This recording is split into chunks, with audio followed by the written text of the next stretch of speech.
Welcome to the Banker Lamp. Please enjoy the video. In this video, I will show how to put a Chevy Equinox in neutral. First, ensure your vehicle is running and on a flat, safe surface. With your foot firmly on the brake pedal, locate the shift lever. You'll notice a small button on the side of the lever. This button is essential for engaging neutral safely and correctly.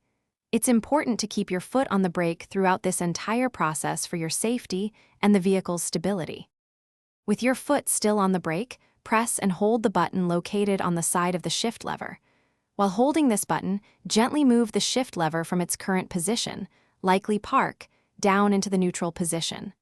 Look at your dashboard display to confirm that the gear indicator clearly shows N for neutral. This confirms the vehicle is now in the correct gear.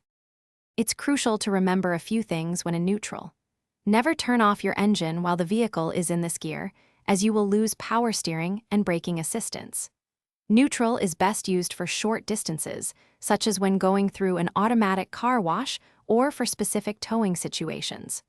Always apply the parking brake before exiting the vehicle, even on a flat surface. To exit neutral, simply press the brake pedal again and move the shift lever back into either park or drive, depending on your next action. Once you're ready to drive, remember to release the parking brake. For more helpful tips and other great deals, check the description below this video. And remember, life's too short for cheap socks, so consider darn tough with their lifetime warranty. Thanks for watching. If this was helpful, leave a like and consider subscribing. See you next time.